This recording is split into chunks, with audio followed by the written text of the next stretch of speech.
Hi, Debner Kovacs again. Back with number 34 of the 40 Ways My Labyrinth is Like My Life. You can always find me in a lot of places, Facebook, Twitter, and so on, if you look up my name. 2 B's, 2 N's, E on the end. I'm the only one of those.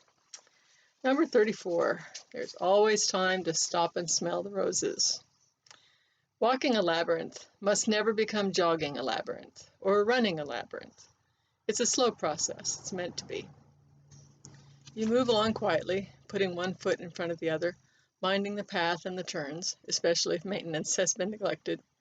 It's easy to get so caught up in an introspective state that you don't even notice your surroundings at all. Sometimes that can be a good thing. There may be some essential inward work going on which requires all your attention.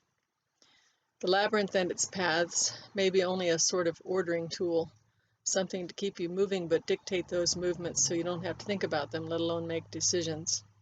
There is nothing to distract you from what God is doing inside you. It's also possible to have the opposite experience, to look around, enjoy the sights and smells, and turn the whole journey into a sightseeing trip while no interior work at all gets done.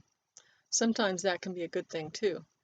I've noticed that it's the way children always walk or run, they're allowed, in labyrinths. We don't need to forever have our noses buried in our belly buttons. It can be prayer in itself, just walking along, joyfully taking in the sky, the breezes, the sights of grass or blossom or leaf, the progress of fruits. It's not such a good thing if it makes you lose the path entirely. Still, as long as you're inside the labyrinth, you're never too far from the path, and will be able to find it again, though figuring out the direction you were going to take might take a bit longer. It's always a tricky operation guiding children in the right path without stifling their creative little souls. God made them that way. Encouraging them to explore without trampling the young blueberries and to try fruit without gashing themselves on thorns, and teaching them not just to stay on the path, but to know it well enough that they'll be able to stay on it by themselves when you are no longer at hand to guide them. Having them around will remind you that there is always time to stop and smell the roses.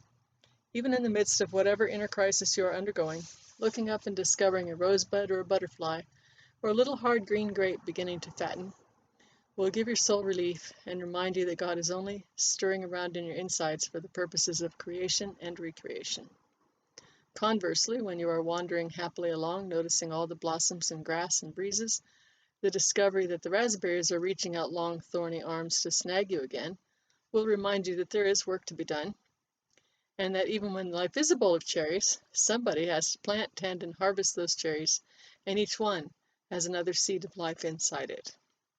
Goodbye. See you tomorrow.